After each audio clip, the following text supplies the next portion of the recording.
cái cho chế nó chứ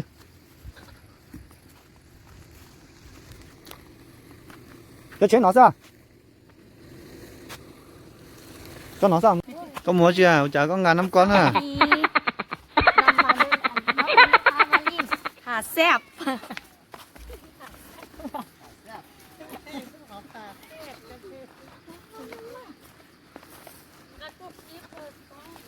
งานน้องก้อนเจ้ามวย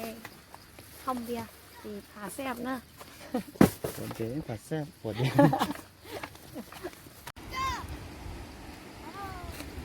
วันนี้อัดน้องอลิจะพาไปลิ้นยังชี้ย่างไปไก่เติบแล้วไปอยู่บอลไปทายบอลทีงามๆ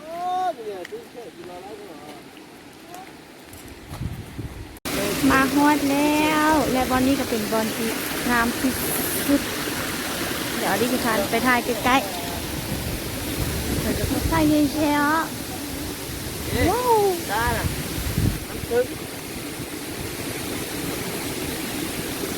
งาม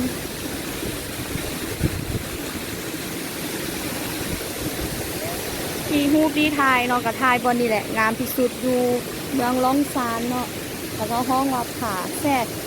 การจนดาว้าวไปยานบอก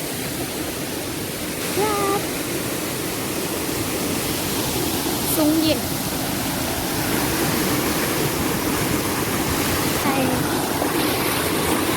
งามที่สุดน้ำมันจะไหลมาได้พุ่นเนาะซึ่งพวกนี้มาอยู่หลังๆแล้วอยู่ใกล้ๆผาแล้ว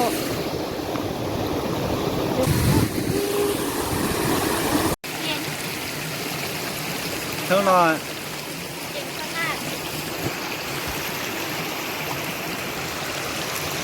วันนี้เป็นวันที่งานที่สุดของเมืองลำปางเด้อเดี๋ยวข้างหน้า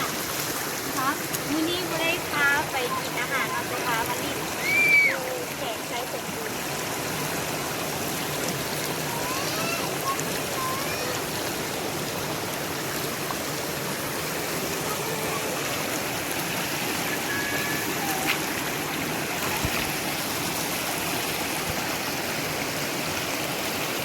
ของที่มีกุ้งแล้วเห็นบ่ของที่มีกุ้ง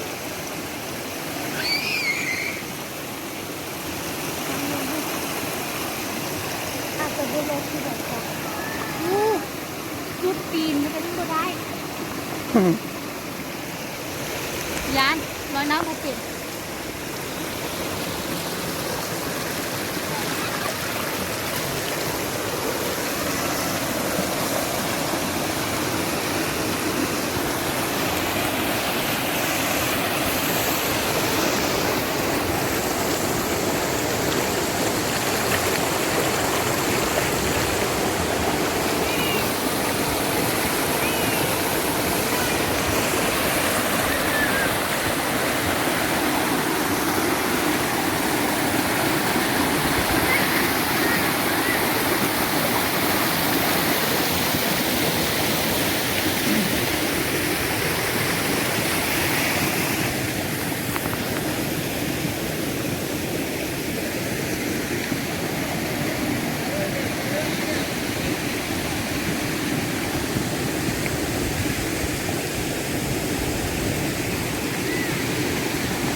นี่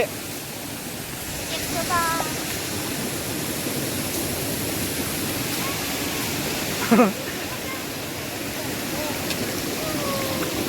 เย็นไหม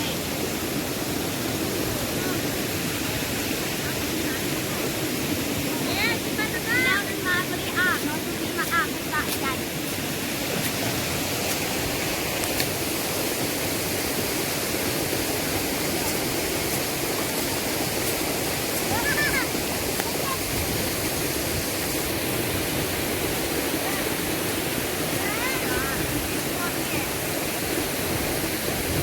นี่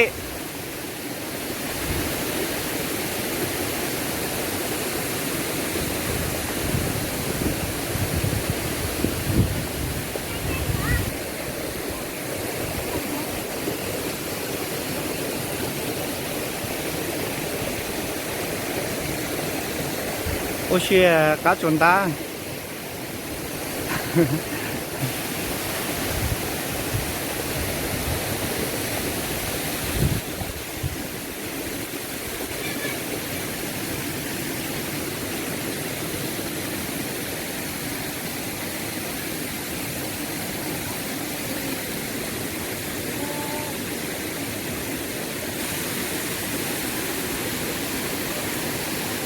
ไอ้ดีไปนะ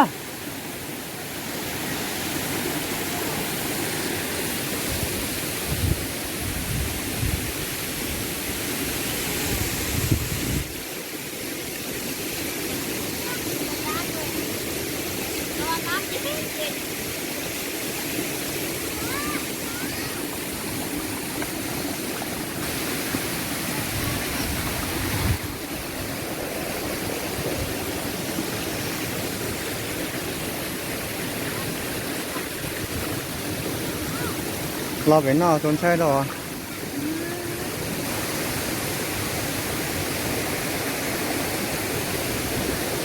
ธรรมชาติลงก็ของเนอธรรมชาตินะบอกสวยย่วงสวยยากอ่ะสวยยาก ย่า สวยยาก นี่น่าจะพาไปลิ้นหัวล้นวันนี้มาลิ้นตัดตัวนี้ก่อนไปเธอหน่อย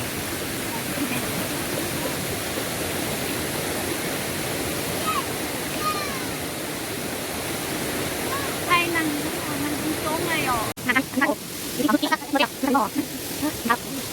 ลองยัดเดี๋ยวไม่ไปกดบริการบริการรับเสียเลยแล้วเราต่อสู้เอาเป็นเราทำแบบนั้นเป็นหลักอีกอันนี้เราก็ยังไม่ออกนะผลิตมาช่วยอยากทำไปเยอะทำงานกันพอเลยงานหนักก็หนักเราดูเราเราเราทำกันทำกับเราได้ดูได้